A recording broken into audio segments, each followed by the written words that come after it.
I'm Dan Passarelli with MarketTaker.com, and today I want to talk about something that's really important to traders who execute option trades, and probably that's you.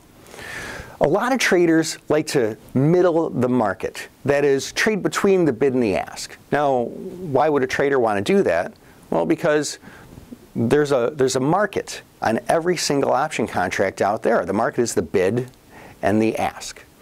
Now, when traders who are not market makers buy, well, they typically have to buy the ask. And when they sell, they typically have to sell the bid. So they have to buy the higher price and sell the lower price. That's a real transaction cost to all traders. So what a lot of traders like to do is they like to try and cheat the system a little bit. Instead of buying that ask price, they try and bid a little bit lower, bid in between the bid and the ask. Or if they're selling, they try and sell a little bit higher than the bid, sell between the bid and the ask.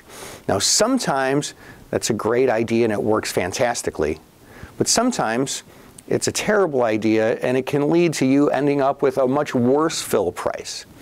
So let's talk about that. The times when it's bad to middle markets. High delta options, that is, options who move pretty well in step with the underlying stock. Because if the underlying stock moves a dime and the option moves a dime as well, that middle price that you're trying to achieve can get away from you really fast, and you end up selling lower than the original bid or buying higher than the original offer. That can be trouble. Illiquid options, where the bid-ask spread is really wide and there's not much market depth, there's only 1 or 2 or 3 contracts on the bid or the offer, that's a bad time as well. Single-legged options. These are really tricky because of their delta and because when market makers take the other side of this trade, they have to hedge with the underlying stock, and that's a big risk to them. So here's the trades that are good to middle markets with. Spreads. Vertical spreads like credit spreads or debit spreads. Even more complex spreads like butterflies, iron condors, and calendar spreads.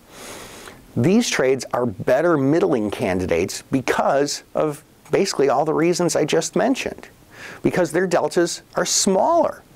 That means when market makers try and hedge their trade, they have a lot less risk because there's a lot less stock for them to have to worry about having to get.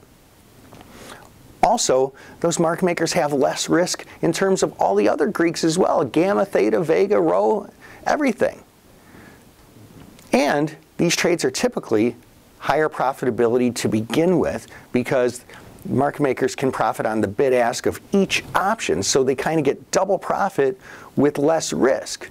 So on many occasions, market makers are very satisfied allowing you to middle the market and cutting some of their profitability in favor of having the ability to make some of these low-risk trades. This is Dan Passarelli with MarketTaker.com.